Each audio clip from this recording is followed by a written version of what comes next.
Muy buenas tardes.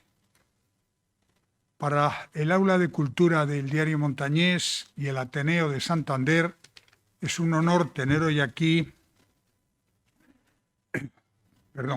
al doctor José Manuel Pastor, de todos ustedes conocido porque además la semana pasada, precisamente en un viernes como hoy, presentó aquí otro libro, una traducción de el poema Las flores del mal de Charles Baudelaire, que en una traducción hecha por él y que está considerada ahora mismo como una de las traducciones canónicas de un poema tan complicado como Las flores del mal. Hoy nos trae aquí un asunto completamente diferente. Y es que, el doctor Pastor se ha embarcado en una tarea que yo me atrevo a decir hercúlea, que es escribir una historia de Cantabria desde los orígenes hasta el presente, es decir, desde la prehistoria hasta la autonomía de Cantabria como región. Y además lo ha hecho con rigor y al mismo tiempo con la capacidad de poder resumir ese larguísimo periodo de tiempo en un libro que sí es verdad que es voluminoso, pero en un solo libro ha conseguido resumir toda la historia de Cantabria.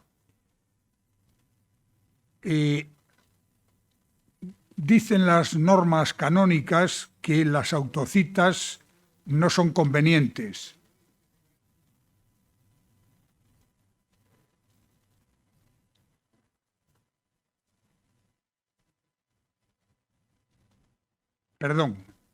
Que las autocitas no son convenientes.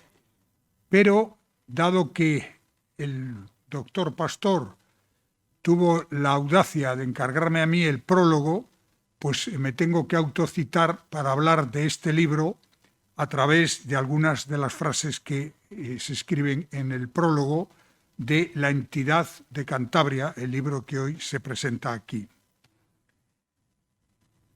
El doctor Pastor fundamenta la historia con aportación de datos y con un estudio integral de la vertiente americana de Cantabria, un aspecto esencial para comprender la realidad desde 1492 hasta el presente.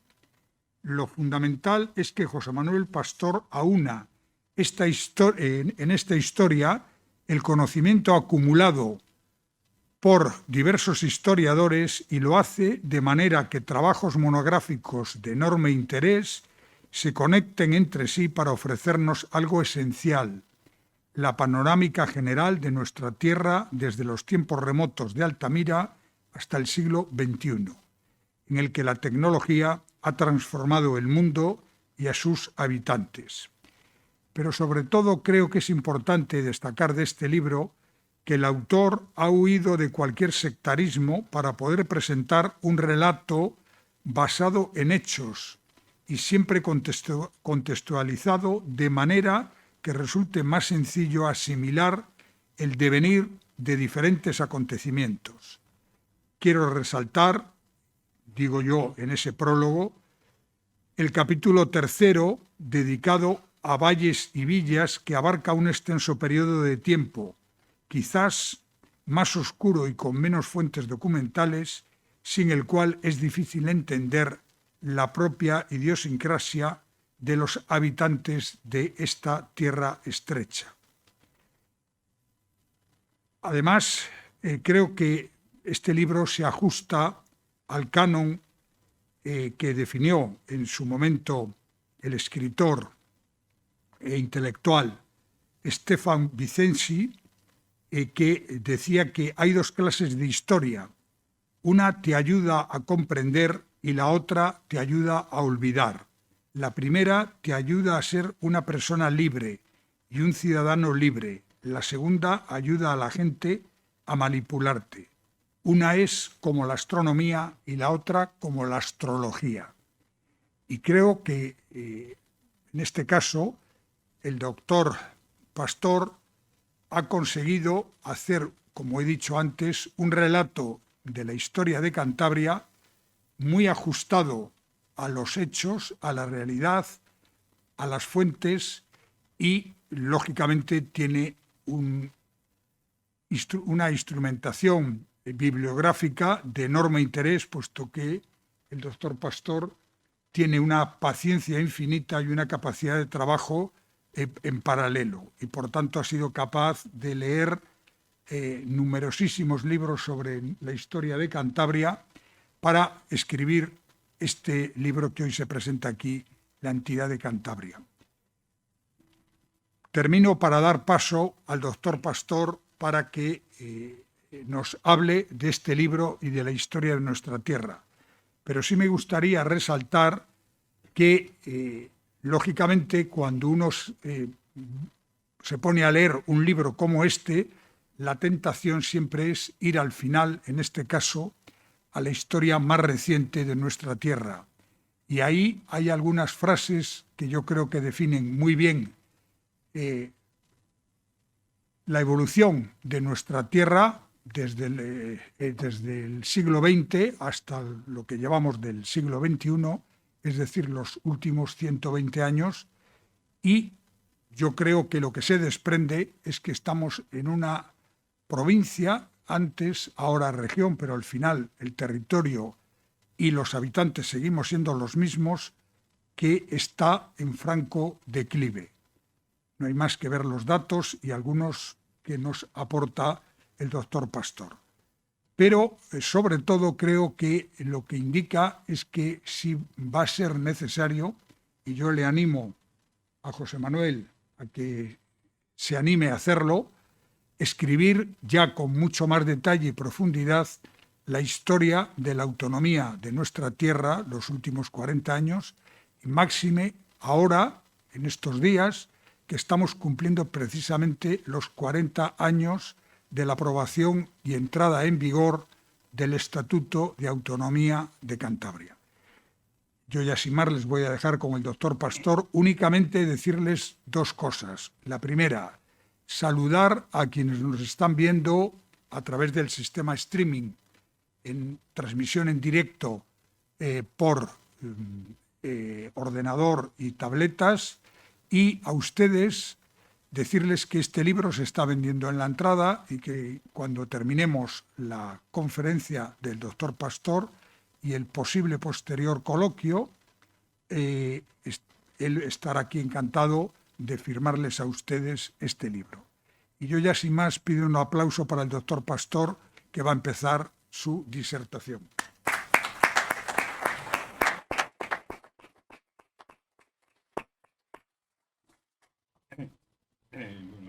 Buenas noches.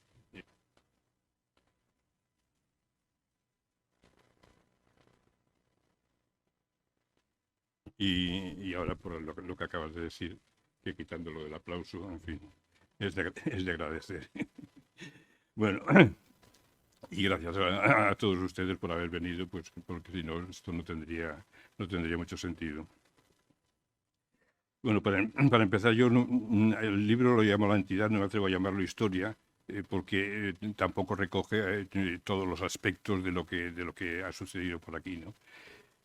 Y lo llamo entidad porque el término entidad, según la Real Academia, se refiere a lo que constituye la esencia o la forma de algo, así como el valor o la importancia de ese algo, y también lo referido a una colectividad considerada comunidad. Creo que este término resume bien lo que yo he intentado hacer. Y lo que he intentado es hacer un recorrido a lo largo del tiempo de lo que ha sido este espacio, procurando incidir en lo más significativo de cada uno de los momentos de cada uno de los momentos, y lo que mejor puede ayudar a entender tanto lo que hay de continuidad como lo que hay de evolución en este recorrido. Tengo que decir que no es un trabajo propiamente de investigación, sino que se ha hecho, como ha dicho Manuel Ángel, a partir de una bibliografía extensa que ya existe sobre Cantabria, que no cubre todos los aspectos, quiere decir que hay lagunas, pero que ya tiene suficiente extensión y sobre todo suficiente rigor como para, a partir de ella, intentar lo que yo he intentado. Después de leer más o menos la bibliografía, pues he ido tratando las ideas generales. Luego ha venido la articulación en los distintos periodos y luego, pues dentro de cada periodo, pues los apartados que recogen pues los aspectos económicos, culturales, sociológicos, institucionales, etcétera. Y todo ello lo he enmarcado en el contexto hispano, porque creo que es lo que permite entender mejor lo que ha podido suceder aquí. Y finalmente he procurado que la narración fuera lo más fluida posible, que resultara alguna especie de relato donde se pudiera, sin aburrirse demasiado, seguir todo el proceso. Bueno, y voy a empezar ya con el libro. El libro tiene primero una aproximación muy sintética a la evolución humana, es decir, se empieza como muy pronto. Y luego lo he dividido en 5 periodos. El primero es la prehistoria, desde el Paleolítico hasta la Edad del Bronce incluida, en el que en este capítulo trato de una manera concisa todas las fases culturales del Paleolítico, Neolítico, etcétera, y incido un poquitín más, o sea, desarrollo un poquitín más lo referido al arte paleolítico por razones evidentes de la importancia que tiene tanto a nivel como a nivel general, a nivel universal, podemos decir. Y luego también desarrollo más de lo que es habitual en este tipo de libros, el arte esquemático, que es el conjunto de grabados y grafismos pospaleolíticos, que tienen interés porque al estar concentrados en determinadas áreas, en determinadas zonas, indican la existencia de unas comunidades de las que no se sabe prácticamente nada, pero que evidentemente existían y son las que luego enlazan con el periodo posterior. Los 4 periodos restantes se han establecido más que según la estructuración general en edades antigua, media, moderna, etcétera, en función de los acontecimientos de Cantabria. Hablo de Cantabria en términos generales al referirme al espacio en el que estamos instalados. Empieza, por lo tanto, con el primer periodo de estos es el ciclo cántabro, que es lo que va aproximadamente desde el siglo VII a.C., que a nivel general se caracteriza por la entrada en la Edad del Hierro y sobre todo porque la existencia de textos escritos abren el capítulo de lo que la diferencia entre la prehistoria y la historia. A nivel local, esta época aproximadamente del siglo VII supone la incorporación de gentes indoeuropeas primero y luego celtas que al fusionarse con las poblaciones preexistentes dan lugar a las distintas tribus cuyo conjunto es lo que forma el pueblo cántabro. Y lo llamo ciclo porque empieza con esta llegada de estas gentes indoeuropeas y termina en el siglo VIII después de Cristo, cuando tras la invasión musulmana y los acontecimientos inmediatamente posteriores, aquí llegan contingentes de poblaciones de hispano-visigodos que inician un periodo completamente distinto. En el ciclo cántabro, en la mitad del ciclo cántabro, se produce un hecho trascendental que es la presencia de Roma. La presencia de Roma, que inicialmente es belicosa, las guerras cántabras, que se tratan con cierto detalle dentro de lo que se sabe sobre ellas. Y luego viene todo el proceso de la romanización del territorio, que es lo fundamental, es decir, el establecimiento de calzadas, de puertos, de ciudades, de una economía distinta y la incorporación de no solamente la lengua que se va implantando poco a poco, sino también de las creencias y la cultura en general romana, que se produce de manera desigual entre las distintas zonas de la región y entre las distintas clases sociales. Es decir, la romanización es más plena en determinados ámbitos que en otros, en los que apenas llega. También es la época en la que se produce una especie de sincretismo entre las creencias y la religiosidad, llamémoslo así, de los antiguos cántabros y lo que va aportando Roma.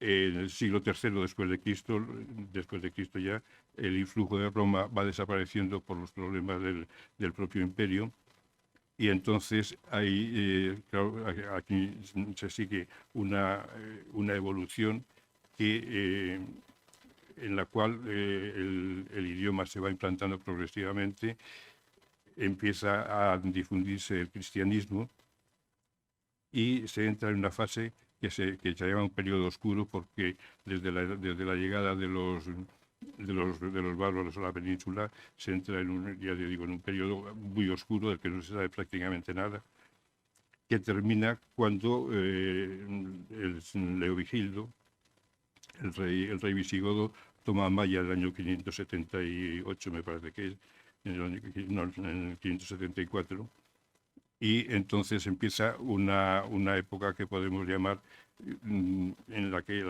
esta tierra está en la órbita visigoda también hasta cierto punto,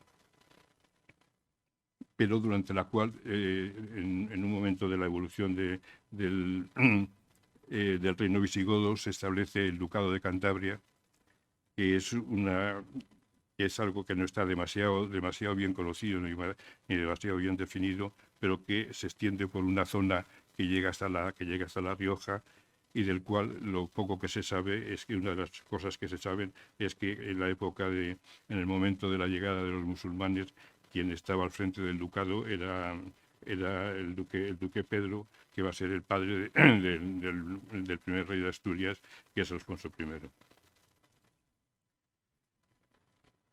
Con esto digamos que termina el ciclo cántabro, como digo, y empieza otro periodo muy importante, que son como unos 1000 años, que es lo que se define, como ha dicho Manuel Ángel, como valles y villas, por dos motivos. En primer lugar, se llama así porque no hay un nombre, el nombre de Cantabria se pierde en los textos y en los documentos y en todo esto, y lo que aparece son las distintas comarcas que la constituyen, es decir, Liébana, las Asturias de Santillana, Trasmiera, Campó y Valderredible. Y por otro lado, porque durante todo este tiempo no hay una institución única que englobe a todo el territorio. Al principio de este capítulo hablo del papel que se jugó desde aquí en los orígenes del reino Astur, en los orígenes del condado del Castilla y del castellano, que es parte de la aportación importante de esta tierra en esos momentos germinales de muchas instituciones importantes en el devenir de la historia de España.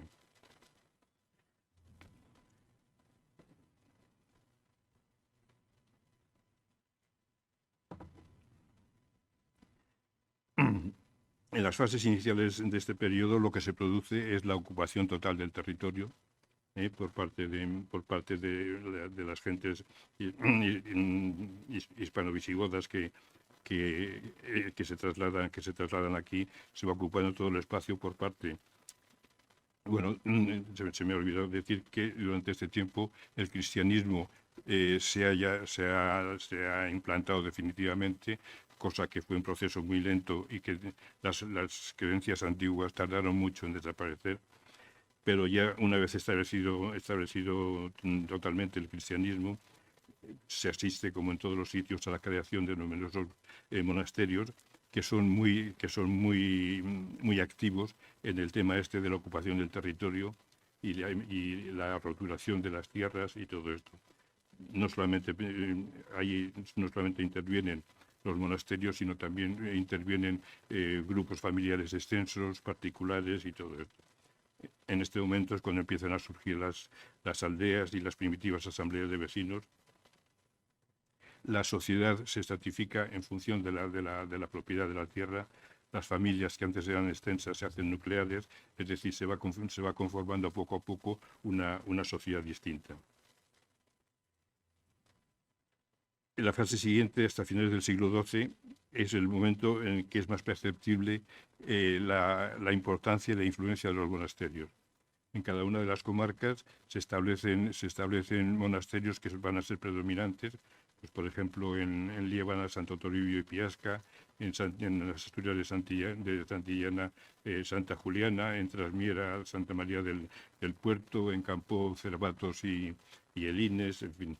Y entonces estos monasterios son los que en este momento, gracias a que van absorbiendo a otros monasterios más pequeños, familiares, dúplices, etcétera, o incluso particulares, se van haciendo grandes, también gracias a que reciben muchas donaciones, tanto de la gente normal, todos son normales, pero bueno, de la gente de base, digamos, y de los grandes poseedores de la tierra, porque es una época en la que, bueno, pues de esa manera, de alguna forma se pretende, bueno, pues asegurarse un puesto en el cielo, ¿no? Es la época del milenarismo, cuando se espera que el fin del mundo, cuando se cree que el fin del mundo está próximo y todo el mundo está un poquitín asustado. Al tiempo de como aspecto inverso de esta acumulación de poder por los monasterios, sucede que, mientras tanto, el reino de Astur se ha ido extendiendo hacia el sur.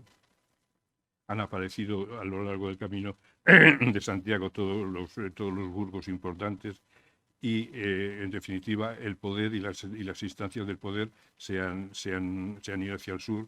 La región nuestra queda en la periferia de todo esto y esto tiene un aspecto que no se resalta demasiado, pero a mí me parece que es importante, y es que se produce un trasvase muy, muy fuerte de monasterios, de instituciones, de derechos, de rentas, de aquí a los monasterios y a las instituciones importantes que se van formando al sur de la cordillera, desde el Reino de León hasta La Rioja, pues Sahagún, Santa María de Nájera, todas estas cosas, y sobre todo a las instituciones de Burgos, especialmente a la catedral. Van a parar se van a hacer, digamos, con lo fundamental de las iglesias y de las rentas y de una serie de derechos existentes aquí.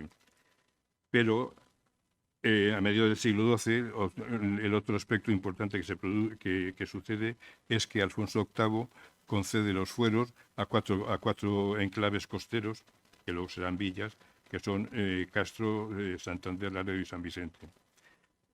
El fuero que se concede, cada uno de los fueros tiene sus peculiaridades y todo esto, pero todos tienen en común que, aparte de la villa como tal, se les concede, excepto Santander, un término territorial bastante importante, y se les concede también la jurisdicción sobre partes del litoral marítimo. Por ejemplo, a San Vicente, pues desde Tinamayor hasta la Punta Bayota, a Santander desde Punta Bayota hasta la zona de Gajano y por ahí, a Laredo hasta la ría de Oriñón y a Castro hasta la ría de Montón. Es decir, estas villas tienen un gran desarrollo, y un gran poder. Y esto, a su vez, las diferencia del resto de la región, que es el interior, que son lo que más o menos podemos conocer como valles. Por eso el título de valles y villas se refiere a las villas costeras fundamentalmente y los valles al resto de la región. Vienen ahora 3 siglos, el 13, 14 y 15, en los cuales ya digo que hay que diferenciar ya lo que son las villas del litoral del resto de la región. Para las villas costeras aforadas, pues supone el despliegue de las potencialidades de los fueros en todos los aspectos, el aspecto demográfico, en el urbano y luego a nivel económico. Mm, Hay una dedicación pesquera muy importante que en esta época pues llega desde el Mar del Norte hasta la costa saharaui y por ahí. Y luego, sobre todo, se incorporan al gran comercio marítimo atlántico. Es decir, se establecen relaciones, por un lado, con el interior de la península y luego hacia, como toda la costa atlántica, Francia, Inglaterra, los Países Bajos, Flandes, etcétera. Y luego el tener unas embarcaciones también hace que se participe muy directamente en acciones navales durante la Reconquista, por llamarlo así. Pues bueno, hay acciones muy importantes en Cartagena, luego la conquista de Sevilla, todo esto, y luego también se participa en conflagraciones europeas.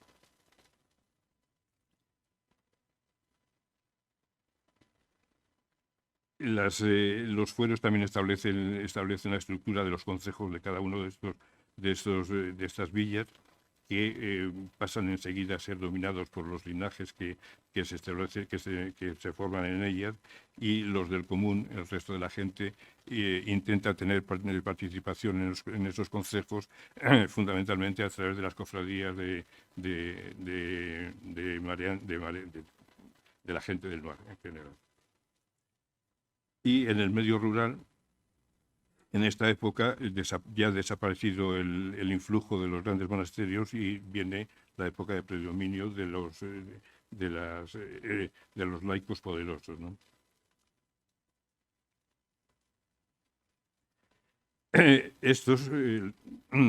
Ya se ha terminado la época de ocupar terrenos vacantes, y por lo tanto, para conservar su estatus, lo que hacen es intentar obtener lo más posible de las rentas de los vasallos.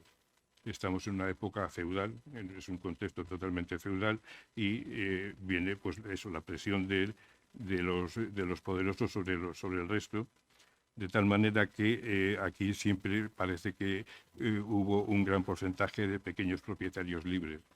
Entonces, muchos de esos pequeños propietarios libres es una época, luego lo comentaré, de mucha violencia y de mucha inseguridad. Entonces, muchos de estos propietarios se encomiendan a los señores, digamos, que les ofrecen protección y otras cosas a cambio de contraprestaciones.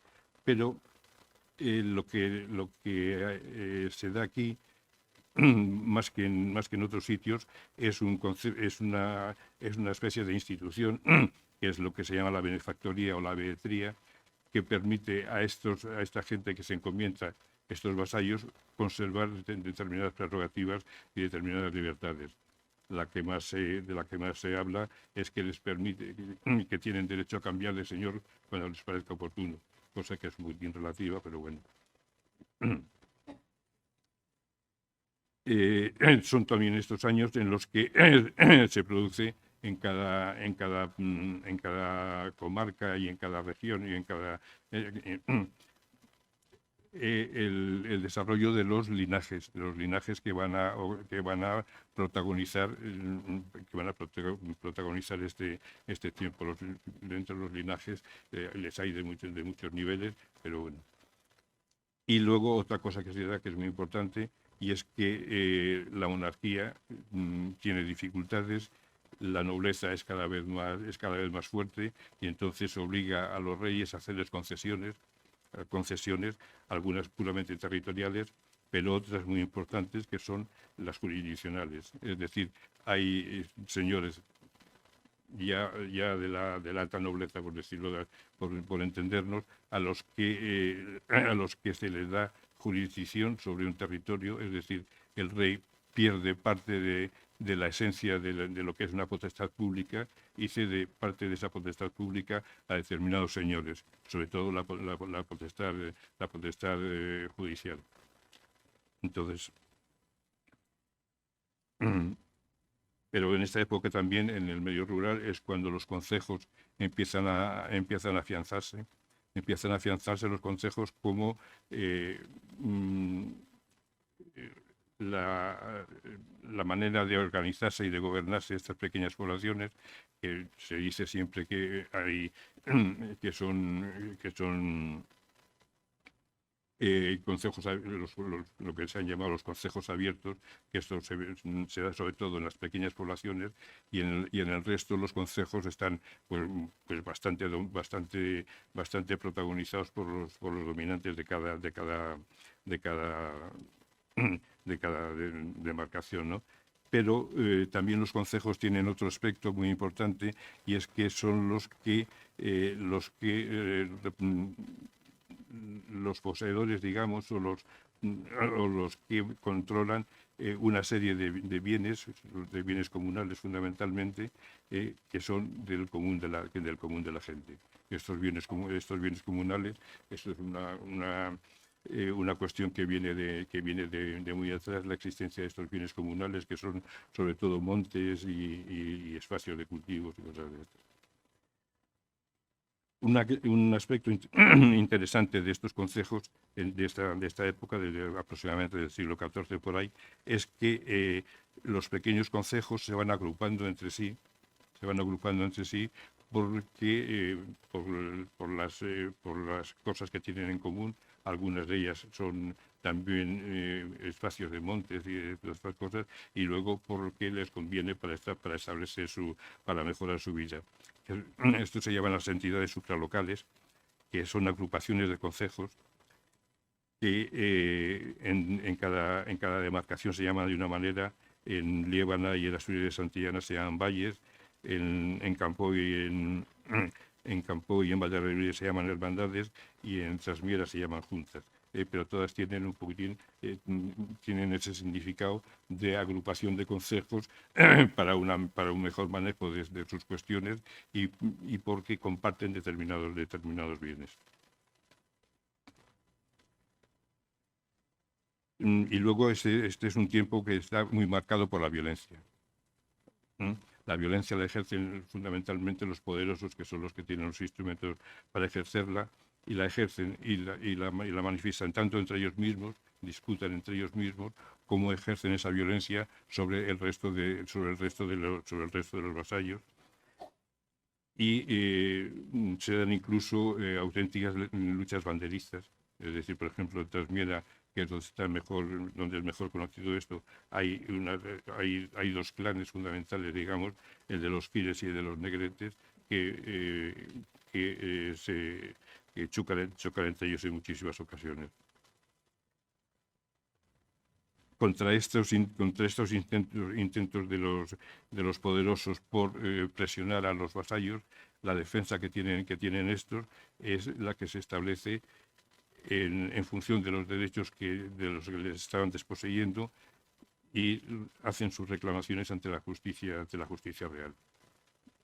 La justicia real, en este momento, cuando se enfrenta a los nobles, en general es favorable a los nobles. Pero luego porque estos pleitos duran algunos hasta un siglo, pero luego cuando cambia la situación política, que es el siguiente periodo del que vamos a hablar, la justicia se da la razón a los valles fundamentalmente. Son los pleitos de los valles, que bueno, pues incluyen los de Toranzo, y los de las Asturias de Santillana fundamentalmente. Tengo que añadir que estas luchas banderistas a veces son muy frecuentes. A veces pueden movilizar hasta 1000 personas, que son de una crueldad tremenda.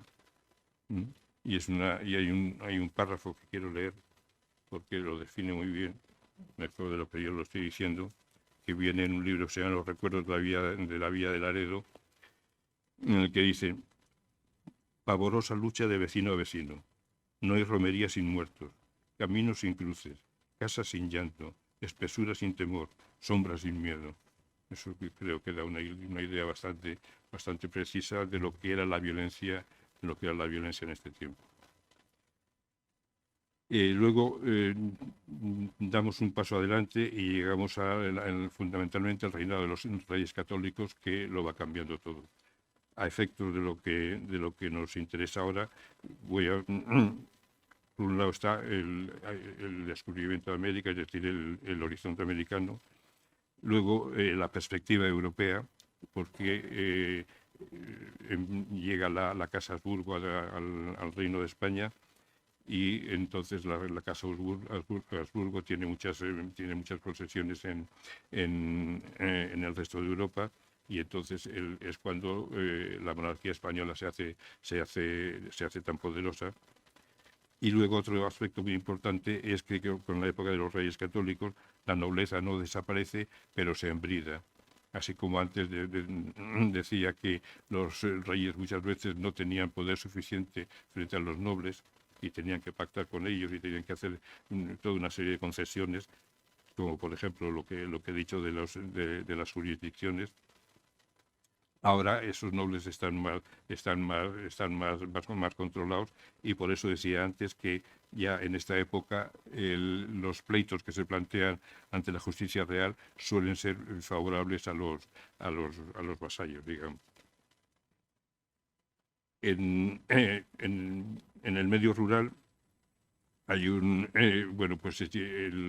la base de la economía es muy endeble, es de pura subsistencia, pero en el siglo XVII se produce hay un aspecto importante, y es la incorporación del maíz a los productos que se podían cultivar. También en esta época se extiende bastante la ganadería, hay un crecimiento demográfico importante. Y a pesar de ello, mucha gente tiene que emigrar, porque los mejores rendimientos de la tierra no son suficientes para compensar el incremento poblacional, y se ha de emigrar bastante. Y luego hay otro aspecto importante de esta época en el medio rural, y es que la monarquía, que necesita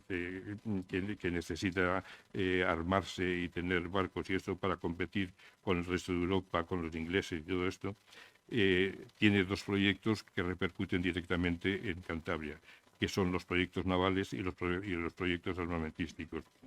Los proyectos navales, la construcción naval, la construcción de buques, se desarrolla sobre todo en Guarnizo y algo en Colindres.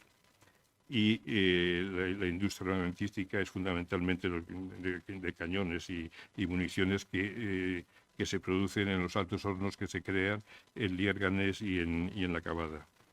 Estos dos proyectos tienen una base que es la necesidad de una cuestión en común, que es la necesidad que tienen ambos de madera. Los buques para la construcción de buques, y los altos hornos para fundir el hierro. Esto desemboca en una deforestación intensísima del territorio. Tiene también repercusión sobre las ferrerías que existían en el medio rural, ferrerías y martinetes que existían en el medio rural, que no pueden competir con la madera por el apoyo de la monarquía a estos proyectos. Y luego tienen también el inconveniente de que los altos hornos que se crearon en Liérganes y en La Cavada fueron de los primeros en funcionar a nivel nacional, pero estos altos hornos no son capaces de incorporar tecnología. La tecnología en ese momento se refiere a que se alimentaban con carbón vegetal, y el cambio es hacia poder alimentarse con carbón mineral. Entonces este paso de un tipo de combustible a otro no se produce, y los altos hornos se quedan estancados y terminan cerrándose. Esto sucede en el medio rural en esta época, y en las villas costeras, por un lado, al principio hay un continuismo respecto a lo anterior, pero luego disminuye el tráfico de lana, por ejemplo, disminuye por la competencia con el puerto de Bilbao, y sobre todo hay toda una serie de calamidades, de epidemias, de incendios, de temporales de la mar y todo esto que determinan que decrezca la población y económicamente también van a menos. Entonces, las villas costeras en este momento pues intentan sacar recursos, bueno, por un lado de la pesca siempre es su gran recurso, la pesca y una agricultura centrada fundamentalmente en la vid. Y luego tienen que recurrir muchas veces, sobre todo Laredo y Santander, recurren a las expediciones en corso y así van tirando esta época hasta que mediados del siglo XVIII se produce un hecho importante y es el despegue de Santander. Es la época en que se abre el camino de Reynosa, se crea el obispado, se aprueba que el puerto de Santander sea de los que pueden comerciar con las Antillas primero y luego con el resto de América, y luego se crea también el consulado, que son todo una serie todo esto sucede en aproximadamente 30 años y es la base que determina el crecimiento de una manera importante de Santander y la diferenciación de Santander respecto al resto de los puertos y al resto de la región. Ya he dicho que en este tiempo hay una inmigración importante. Hay varios tipos de migración. Por un lado, por el tiempo que dura esa migración, o sea, hay la inmigración estacional, que es, por ejemplo, pues los segadores que van a Castilla durante una temporada. Luego hay otra más dilatada, que es por ejemplo, pues los canteros y esa gente que van a determinadas obras y están una temporada fuera, y luego hay la inmigración definitiva. La inmigración definitiva hay que diferenciar la que protagonizan las gentes del común, perdón, y que van a la corte o van a Andalucía pues para ejercer sus oficios o para emplearse en determinados negocios. Y luego la emigración de gentes digamos de los linajes de la gente más alta, sobre todo los segundones, que emigran a la corte, donde pues gracias a que tienen mejor educación, gracias al estatus de hidalgos y todo esto, tienen acceso a una serie de puestos importantes en la administración, en la iglesia, en el ejército y todo esto. Y luego también esta gente es la que emigra a América en esta época, porque son los pocos que se pueden pagar el pasaje a América.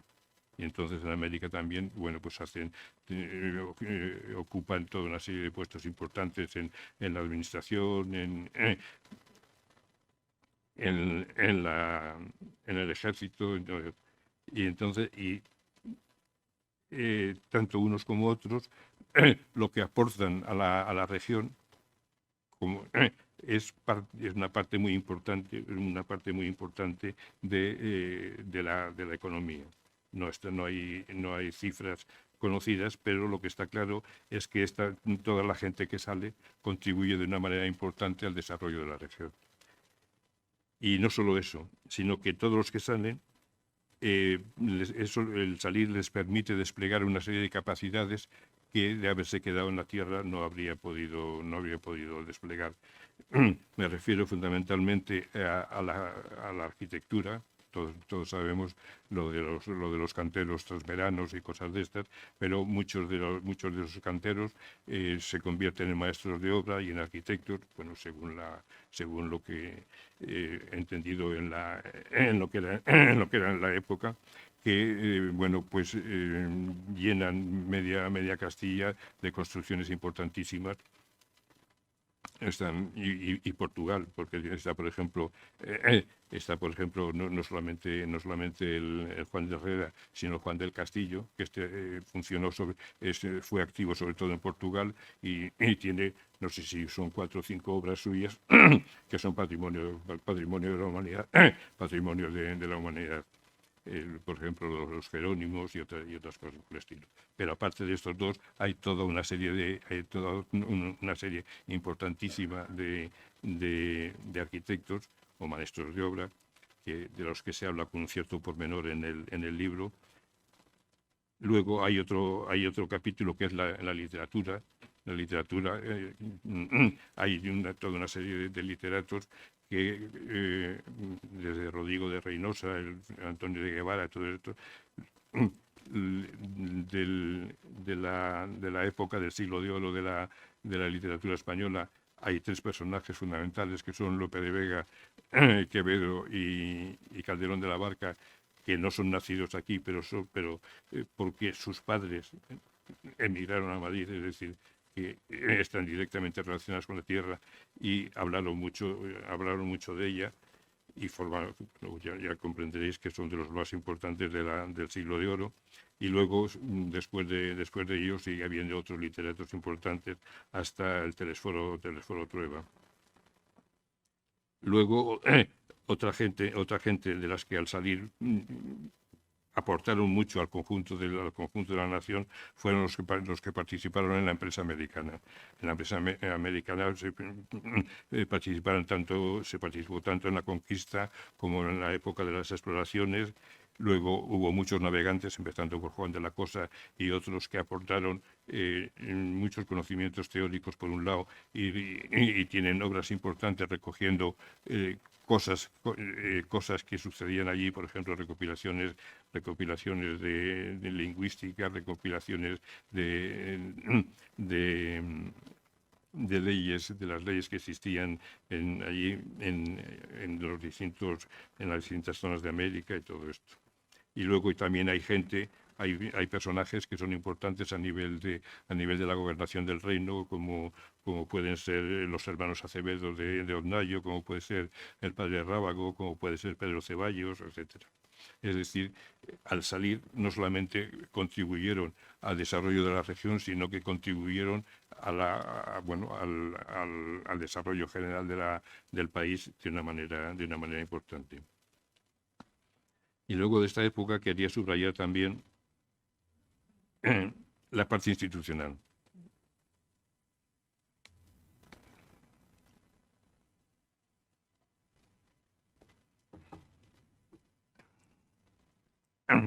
El poder político se articulaba fundamentalmente a través de los corregidores, es decir, los delegados reales son los corregidores, que tienen toda una serie de competencias sobre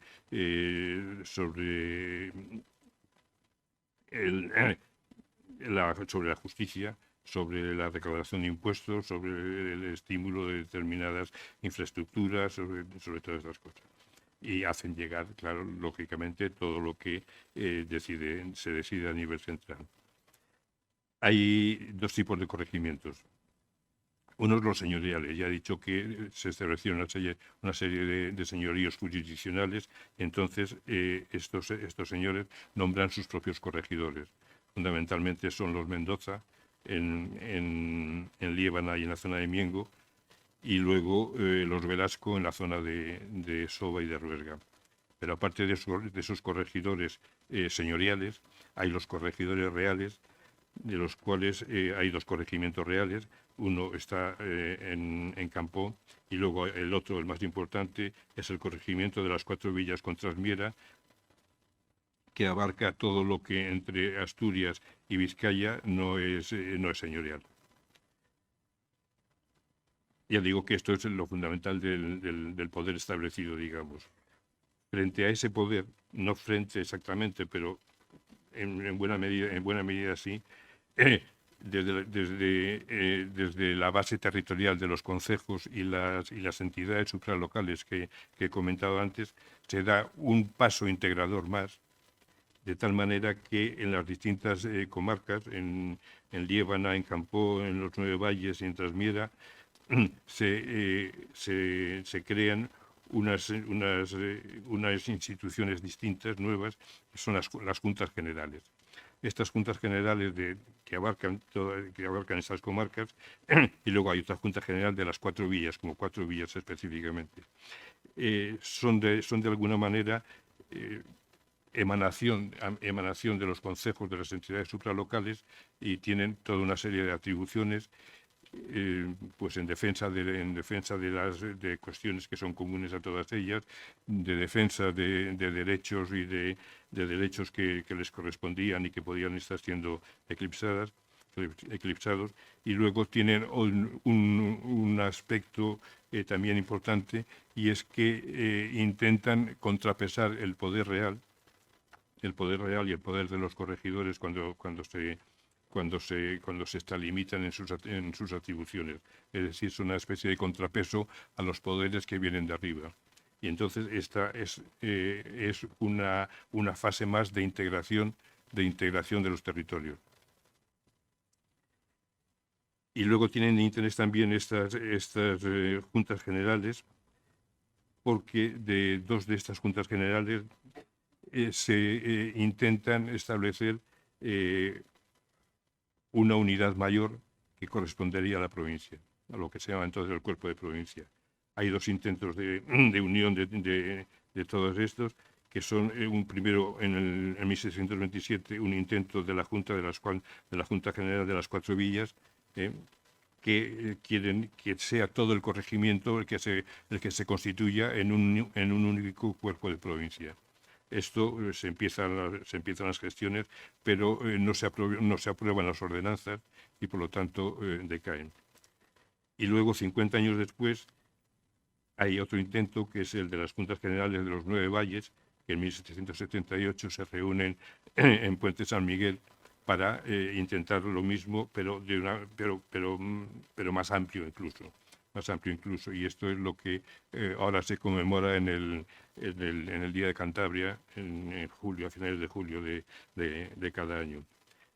Este intento de los 9 valles, bueno, el cuerpo de provincia que pretenden crear se llama ya Provincia de Cantabria, y a pesar de que no consiguen, son aceptados por el Consejo de Castilla, que era una institución importantísima, pero tampoco en este caso las ordenanzas son aprobadas por el rey, con lo cual no se puede constituir la provincia de Cantabria. Pero a pesar de ello, estas juntas se funcionan y se reúnen como 30 y tantas o en 40 ocasiones para discutir de temas de gobernación, de temas de infraestructuras, de temas incluso de organización de partidas de regimientos militares y todas esas cosas. Como digo, no se llega a establecer el cuerpo de provincia y a partir de ahí quien decide es el poder central. El poder central es una época en la que todo este tiempo, como estáis viendo, hay toda una serie de instituciones y una serie de privilegios y de derechos particulares que hacían muy difícil establecer programas, digamos, por decirlo en términos actuales, programas de desarrollo de índole general. Entonces, desde la llegada de los Borbones, sobre todo, se intenta corregir esto y se intenta limitar. Y hay toda una serie de decisiones que van en este sentido. Entonces, en el contexto de esas decisiones, se crean, por ejemplo, la provincia marítima de Santander en el año 1799, que abarca buena parte del territorio, y luego en la época de José I, el hermano de Napoleón como rey, se crea una prefectura de Santander. Luego en la época del trienio se crea una diputación provincial de Santander también, y finalmente en 1833 se crea definitivamente la provincia. En todas estas instituciones son distintas en cuanto a atribuciones, en cuanto a significado, y son distintas también en cuanto a la parte de territorio que integraban. Por ejemplo, en la Asturias de Santillana ocupaba terrenos territorio de lo que ahora es Asturias. Y luego, bueno, sí que hay toda una serie de cambios territoriales hasta que desembocan en lo que es la provincia de Santander en 1833. Entonces empieza otro periodo en la obra, que es el que llamo La montaña, que abarca, bueno, pues desde 1833 hasta la constitución de Cantabria como comunidad autónoma. Dentro de todo ese periodo hay dos fases. Una es desde 1833 hasta 1937, es decir, ya en plena guerra civil, cuando las tropas de Franco entran ocupan la provincia, y luego hay otra fase que es desde el franquismo y la transición. En la primera fase hay tres periodos muy determinados. Uno es desde 1833 hasta 1868, que es más o menos la época de Isabel II, que corresponde al reino de Isabel II, en el cual el dominio absoluto es de Santander como ciudad. Ya he dicho que se habían puesto todas las bases para el desarrollo de Santander, y esta es la época en que lo que había sido en tiempos atrás el tráfico de la lana se deriva hacia el tráfico de la harina. Gracias al camino de Reynosa, todo esto. En esa época, desde el puerto de Santander, hay una... la harina se manda por un lado hacia América y luego por cabotaje hacia el resto de España, sobre todo a Cataluña. Ya digo que es la época floreciente de Santander como puerto harinero por excelencia, y es la época en la que se construye el ferrocarril de Alar, es la época en la que se crean bancos, por ejemplo el Banco Santander y otras entidades de crédito. Y luego, a nivel económico, alrededor del tráfico de las harinas se crean todas las industrias monturadoras a lo largo del camino del Besaya, como contrapartida, porque cuando vuelven los barcos traen productos de América, claro. Entonces se crea la fábrica de tabaco, y luego toda otra serie de pequeñas empresas de conservas, de cervezas. Santander fue una gran productora de cervezas durante mucho tiempo. Y empieza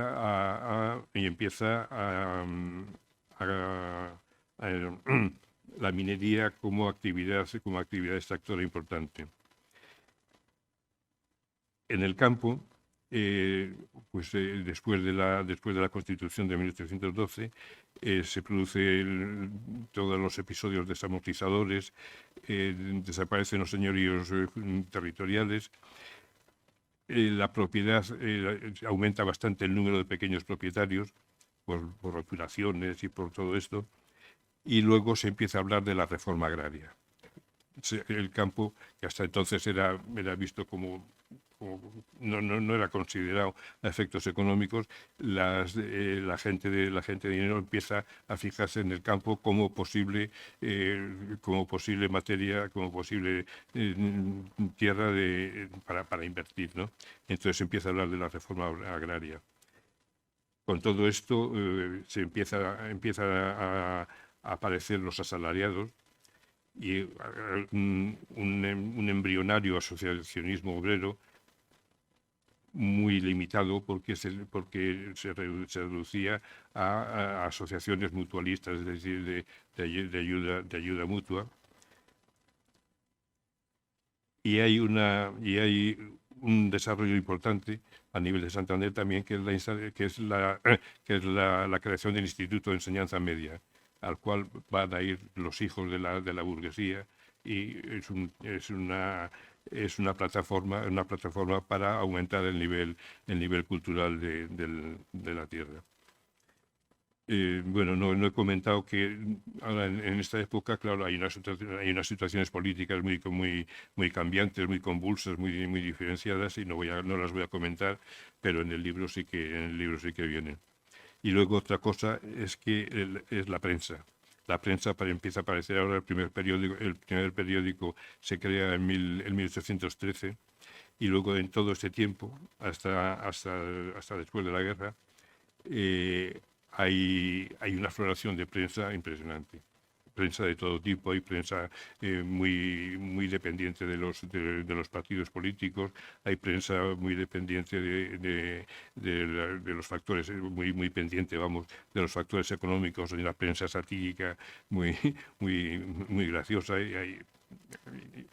hay muchísimas cabeceras que muchas de ellas desaparecen enseguida, ¿no? Pero a lo largo de todo este periodo el número de cabeceras es impresionante y también se detalla en el libro, pero no lo voy a comentar ahora porque sería interminable. Bueno, ya no es interminable todo esto. Perdón.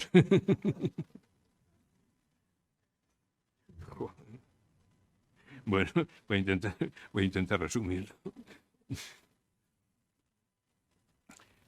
Luego en el periodo hay otro periodo que es del 1868 a 1898, en el cual,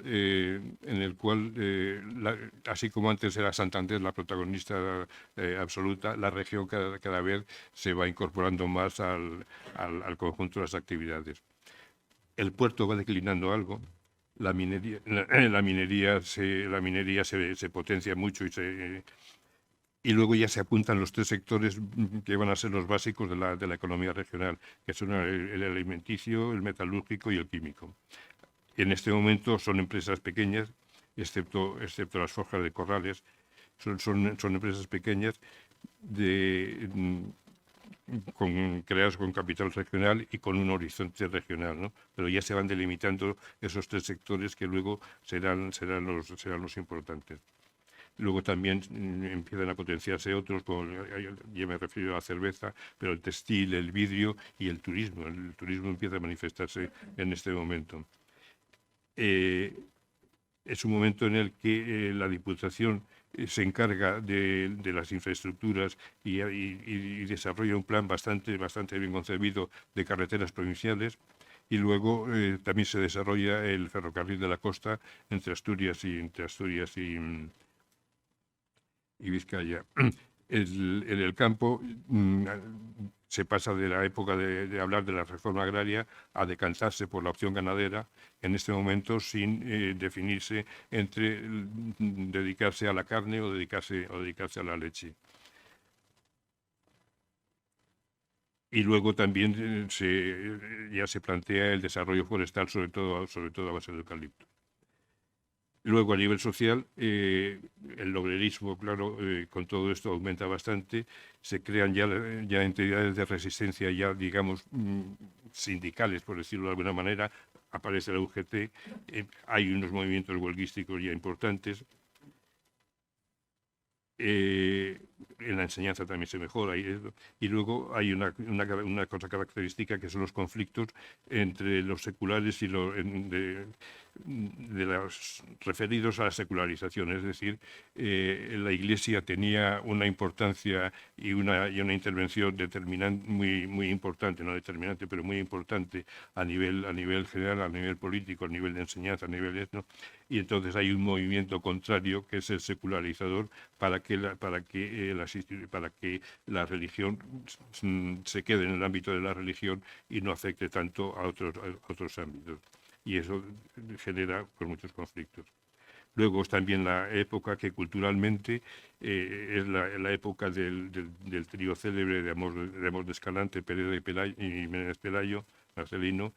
Empieza a conocerse una serie de poetas que ya hablan, que ya establecen lo que es el canon montañesista de la poesía, una poesía muy sentimental, de las brumas, de todas estas cosas. Es una época en la que en pintura hay por un lado los costumbristas y por otro lado los paisajistas, que son los fundamentales, es decir, la época de Casimiro Sáenz, de Salces y de Agustín Riancho. En música es la época de Jesús de Monasterio, sobre todo es la época en que se da importancia a la música popular y eso desemboca, se crean orfeones y cosas de estas, y eso desemboca en una fiesta montañesa que tiene lugar en el año 1900, en la que hay una gran exposición de lo que es el folclore regional. Es una época también en la que desde el punto de vista, digamos, científico, es cuando su autora, que ha descubierto Altamira, está en todo su empeño por demostrar que las pinturas son prehistóricas y tiene una posición importante incluso a nivel europeo.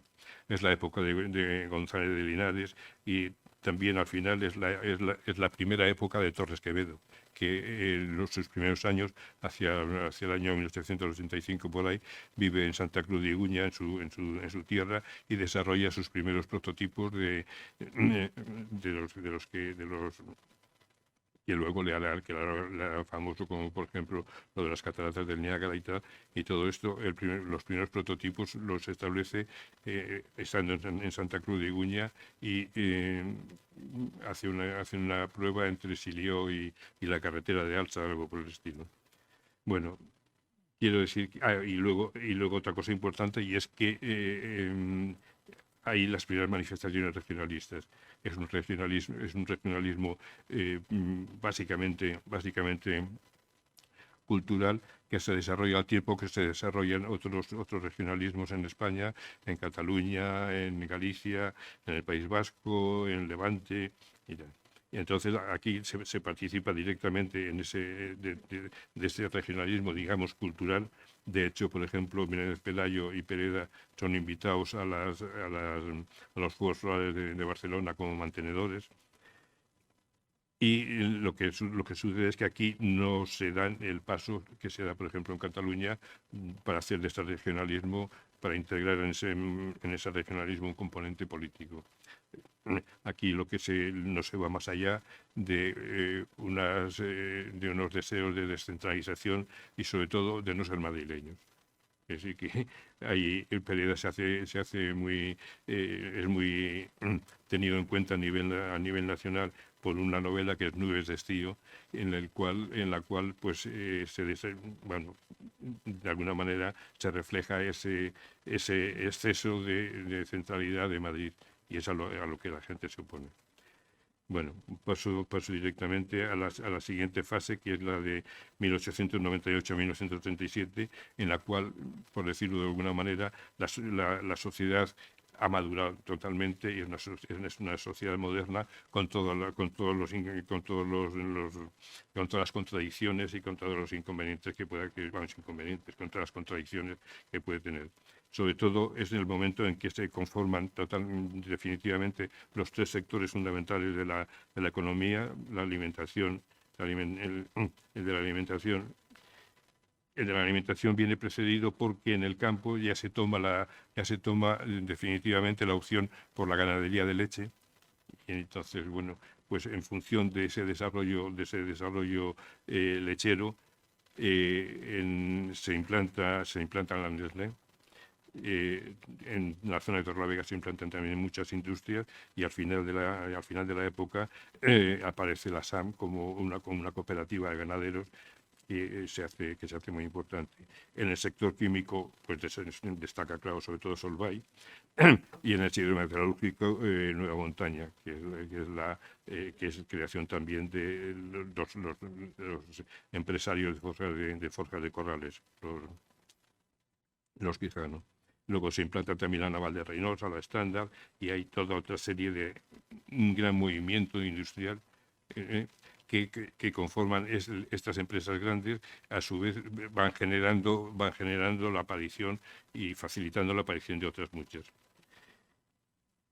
El inconveniente, digamos, de esta zona, o la parte negativa de esta época, perdón, es que el ferrocarril del primero del meridiano y después del Mediterráneo no llegan a buen fin.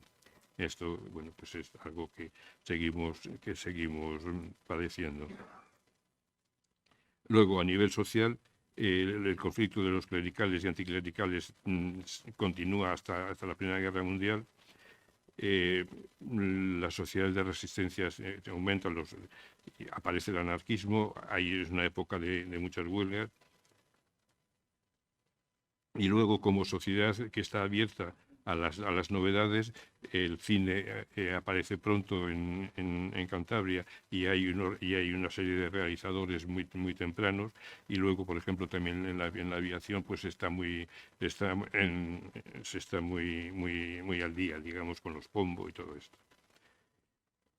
Luego es una época que desde el punto de vista cultural es impresionante.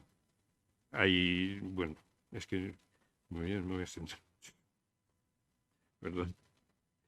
Bueno, lo voy a resumir. Es una época de una creatividad, de una importancia de los creadores y de los pensadores muy importantes de la época, en cuanto a ensayistas de Madrazo, de Matilde de la Torre, de Sánchez Díaz, de toda esta gente. Luego están los seguidores no solamente los seguidores de Pereda como narradores, José Calderón, Mazorra, todo esto, sino también de Manuel Llano y de Concha Espina, que son ya de otro nivel. A nivel de poesía, pues están los poetas del Mar, Cancio y Pic, está Gerardo Diego, está José de Ciria y todo esto. En pintura hay nada menos que es la época de María Blanchard, de Pancho Cosío y de José Solana, y luego de otros que no son que son también muy importantes, como Alvear, el Quirós, Quintanilla, etcétera. Luego hay también en arquitectura se desarrolla la arquitectura regionalista, que dentro del movimiento regionalista arquitectónico nacional es la más importante junto con la andaluza. Pero no solamente hay regionalismo, sino también hay arquitectura racionalista, y este edificio es una muestra de esa arquitectura racionalista. Es un edificio diseñado por Mariano Lastra, que era el presidente del Ateneo Popular. Este edificio fue primero Ateneo Popular, lo creó el Ateneo Popular. Y luego es una época también de muchísimas instituciones, desde el Ateneo original del actual, el que creó el antepasado de nuestro amigo Federico, Gabriel María Pombo se llamaba, ¿no? Y luego el Ateneo Popular, luego hay bibliotecas, la Popular de Torlavega, la Municipal de Santander. Es el momento de la biblioteca, de la creación de la biblioteca de Menéndez Pelayo, por la donación de Menéndez Pelayo de su inmensa biblioteca a la ciudad de Santander. Se crean museos, el Municipal de Santander, el de Prehistoria, se crea el Centro de Estudios Montañeses, empieza a funcionar la Casa de Salud Valdecilla como institución, pues no solamente asistencial, sino científica, ¿no? Y desde el punto de vista del regionalismo, no voy a entrar mucho en ello. En la época de la dictadura de Primo de Rivera se plantea un proceso descentralizador, y entonces todo el mundo más o menos empieza a hablar del tema este. Y en cuanto a nuestra región, hay quienes, basándose fundamentalmente en criterios de conveniencia económica, hay quien opta mantiene la conveniencia de que la montaña vaya sola. Pero luego la mayor parte de los opinantes se inclinan por la asociación con Castilla, y otros como Escajedo Salmón, que era un historiador, dice que depende, que si la autonomía es para para desdibujar la personalidad de la montaña, pues no está de acuerdo con ello. Y luego viene la Segunda República, en la cual esto ya se plantea de una manera ya franca y definitiva. Y entonces las opiniones aquí vuelven a ser, por un lado, los de algunos, muy pocos, que optan por una montaña sola, los más que son castellanistas, pero luego aparecen otros que optan por la asociación con Asturias, otros por una opción federal, y todo esto. Y finalmente, y es interesante no como anécdota, sino como expresión de lo que sucedía en aquel momento, En la fase republicana, la montaña no se sumó al lanzamiento de Franco, y entonces durante un año un poquitín largo, fue republicana. Entonces, en esa época se crea una institución que son la Junta de Defensa y luego el Consejo Interprovincial, perdón, en el que el hábito de la costumbre de administrarse por sí mismos, porque estaban lejos del resto del país, se propone un estatuto de autonomía del país cántabro. Bueno, luego ya voy deprisa, por Dios.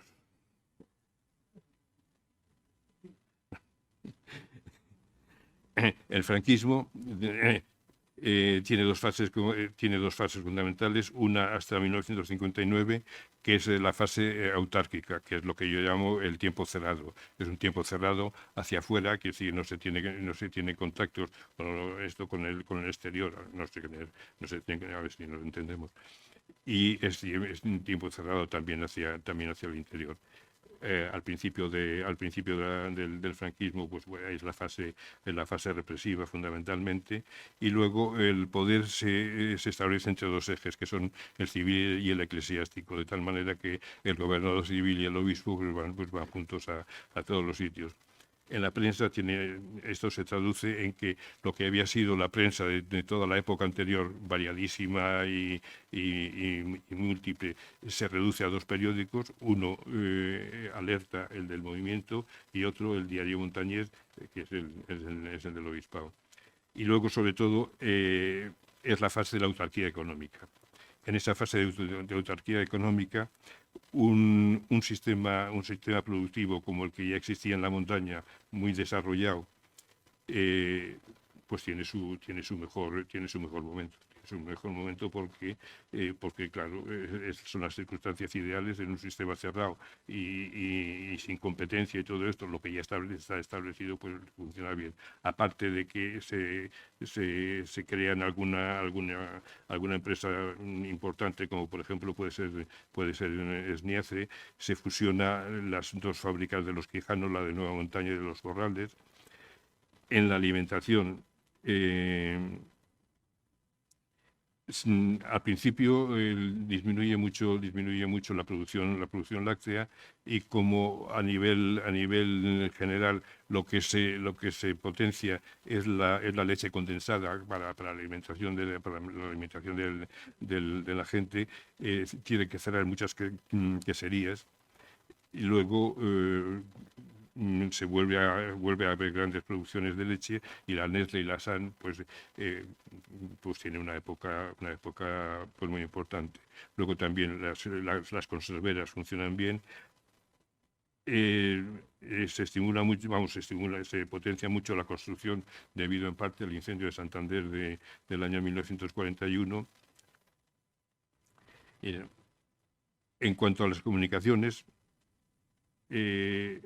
cuando el incendio, Franco promete la terminación del Santander Mediterráneo, se trabaja en ello, se abre el túnel de la Engaña y todo esto, pero en el año 1959, debido al plan de estabilización, deja de invertirse en ello, y las obras quedan a medias.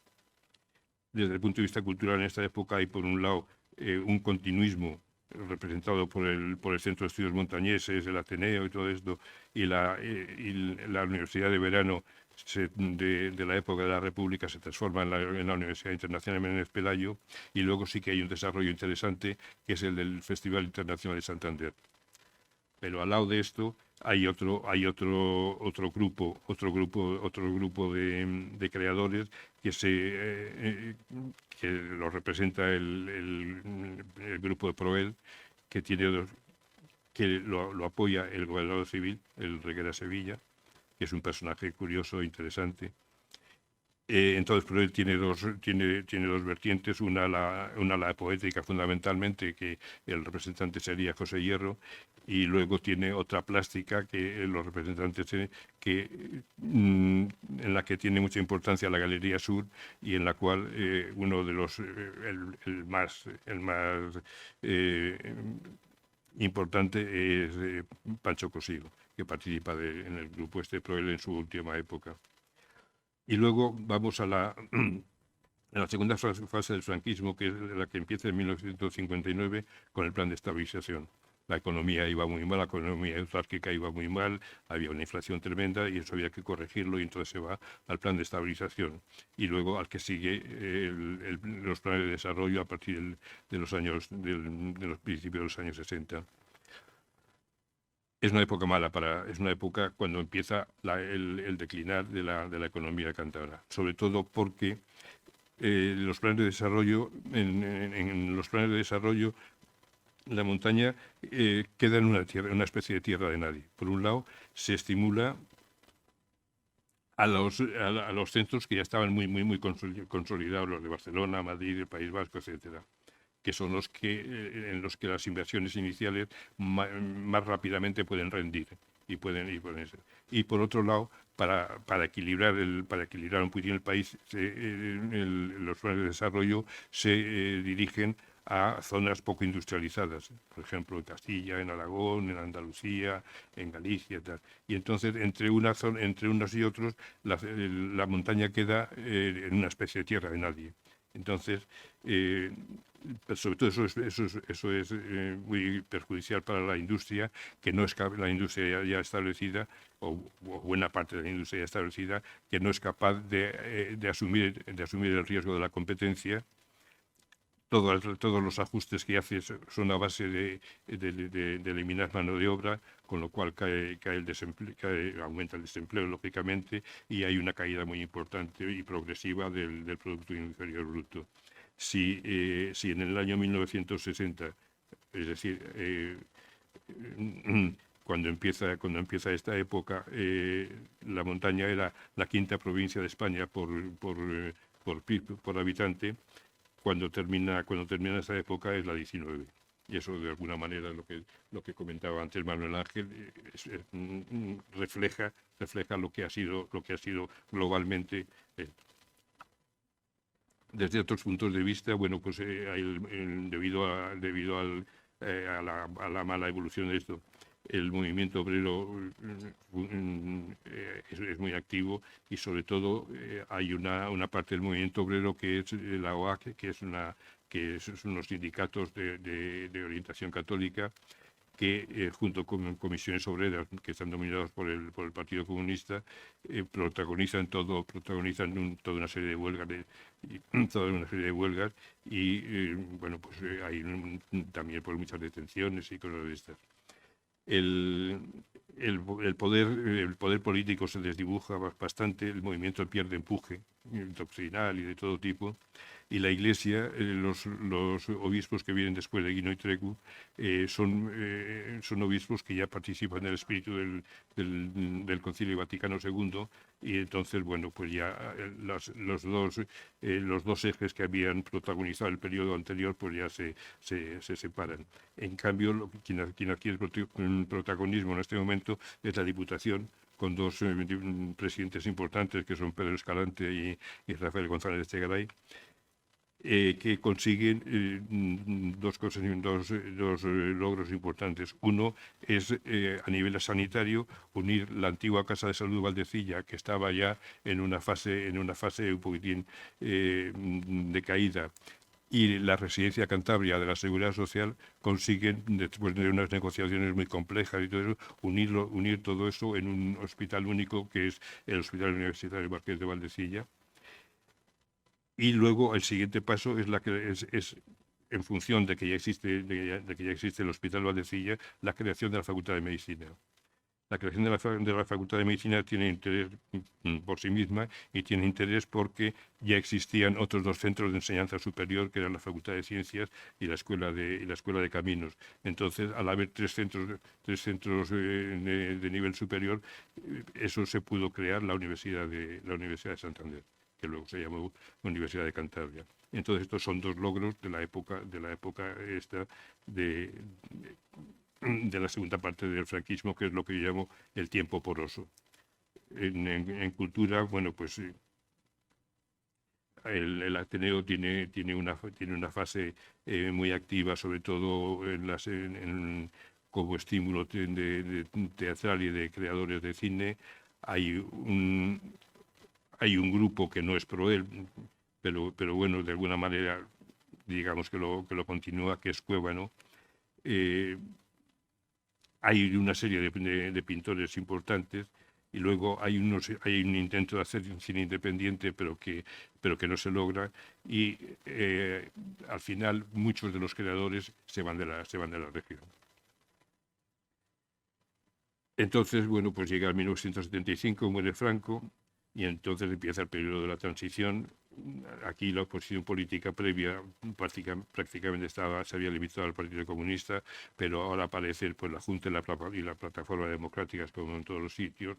La UCD se impone como el partido principal y se empieza a hablar de la autonomía. La autonomía la empuja un grupo que es ADIC, la Asociación para la Defensa de Intereses de Cantabria, sobre dos bases.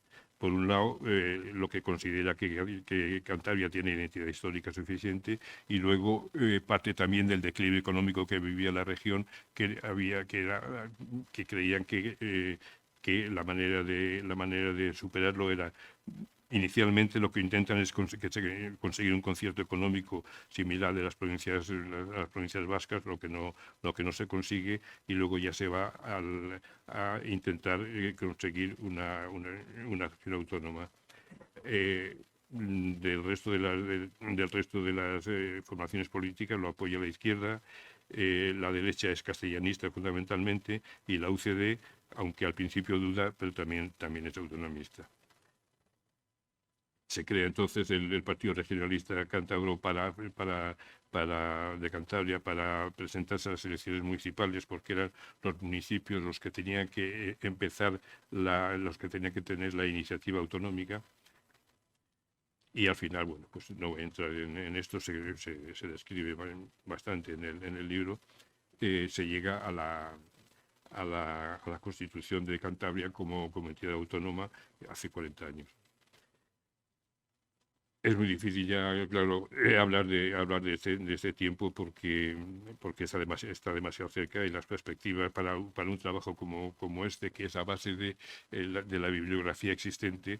En este momento no hay bibliografía con la suficiente perspectiva temporal como para hacer un resumen. Sí podemos decir que las tres primeras legislaturas de la comunidad autónoma no son nada ejemplares, por decirlo de una manera sencilla, y esto son caóticas absolutamente, y no vamos a entrar en ello.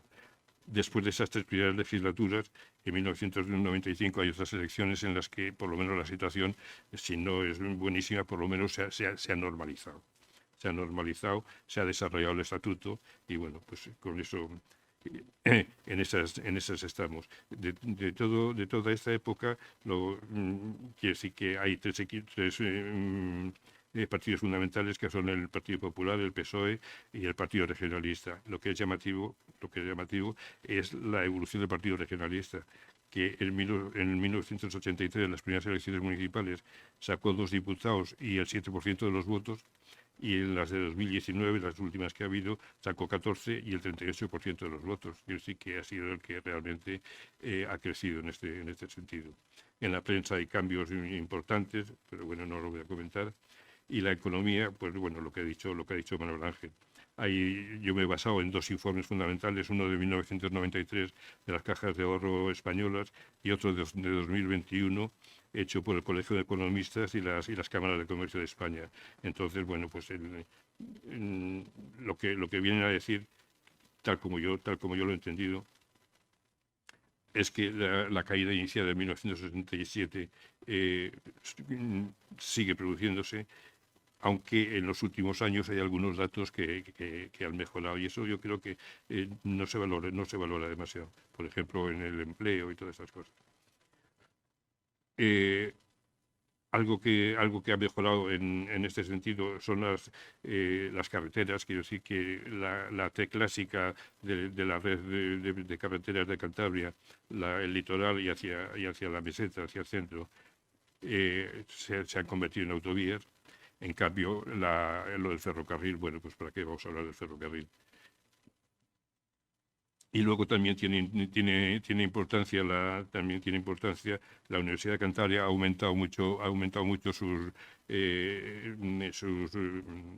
facultades y está contribuyendo bastante a la economía en cuanto a la implantación de las fórmulas esta de I+D+I, que bueno, pues es fundamental en este momento, ¿no? Y ahí yo creo que la universidad es un factor importante y un activo importante. En cultura no voy a hablar porque, bueno, pues hay nuevas generaciones de poetas y de pintores, hay nuevas publicaciones, nuevas galerías y todo esto. Y luego lo que yo resalto al final es que lo que ha evolucionado bastante es la cultura como oferta cultural, ¿no? Hay museos nuevos, el Marítimo, el de Altamira, el de Cabo Mayor, el Aire, en Aire, perdón, que se acaba de abrir. Hay instituciones oficiales, las instituciones oficiales también, pues se ha creado el Palacio de Festivales en función de en vez de la clásica porticada, el CEDIS, etcétera. Las instituciones privadas, la Caja Cantabria, el Puerto Santander, la Fundación Botín, tienen actividades, apoyan muchas actividades culturales. La Fundación Santillana lo ha hecho, pero ahora está un poquitín de caída. Y luego hay toda una serie de proyectos que conocéis, pues reconstruir el Museo de Bellas Artes, crear por fin un museo de prehistoria adecuado a la importancia de la prehistoria en nuestra región. Luego está el Espacio Pereda y esa mezcla de Astivo La Fuente y Reina Sofía, que bueno, pues puede ser también muy importante. Perdón, importantísimo. Muchas gracias.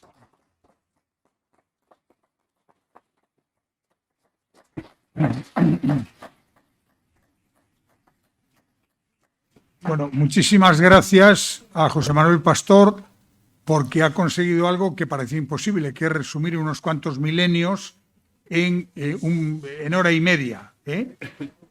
Pero, lógicamente, hemos llegado a una hora en la que ya queda muy poco tiempo para el coloquio. Yo, aún así, si alguien quiere hacer alguna pregunta, que haga una pregunta, por favor, concisa y breve. Zacarías, sí, pero perdona, la mascarilla no es un adorno, tiene una función, ¿vale?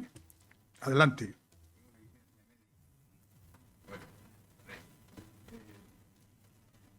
En primer lugar, felicitación por el trabajo. Y yo te voy a faltar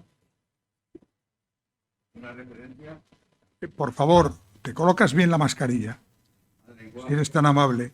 Pues gracias. Al lenguaje anterior al latín y el cristianismo. La otra es en la referencia a la minería, lo que muy poco y fue muy importante de los romanos. Y la otra es la referencia a la importancia de los indianos en el desarrollo de la educación de Cantabria. No, voy al revés. De los indianos, claro, no he contado todo el libro, evidentemente. Sí que he hecho referencia a que la región en buena medida se ha hecho desde fuera, y ese desde fuera incluye, vamos, a mi manera de ver, y también Manuel Ángel lo ha comentado, incluye todo lo procedente de América. América ha sido, hay una sección del libro que no lo comento, que es la América como la otra Cantabria, ¿no?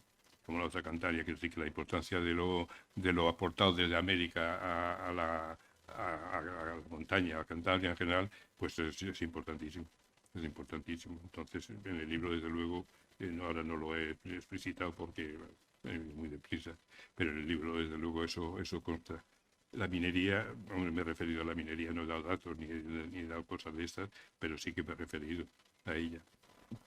Y desde luego en la época romana, pues en la época romana la minería fue tan importante como que prácticamente los puertos se instalaron en función de las explotaciones mineras. Castro, Santander, etcétera. y luego el idioma anterior al latín, ya he dicho que, bueno, que la conformación del pueblo cántabro, digamos, resumiendo, es a base de indoeuropeos y celtas. Y lo indoeuropeo incluye el idioma indoeuropeo. Ese es el origen, y eso sería lo que hablaban ellos. El indoeuropeo, que viene de la meseta encima del Caspio, y cosas de estas. Hay unos pueblos que son los que se desplazan hacia Occidente, y ocupan todo Occidente, y llegan también a España, vamos, a Iberia entonces. Y luego esos son los que también llegan aquí. Y entonces, bueno, pues ese es el idioma. Ese es el idioma que había antes, y luego sobre eso, sobre ese idioma, ya viene el latín y todo. Muy bien, pues muchísimas gracias. Sí, ¿una pregunta? Sí, sí que hago. Sí, hay mucha gente importante que no refiero, igual que tampoco tengo en cuenta, por ejemplo, al Marqués de Valdecilla, y porque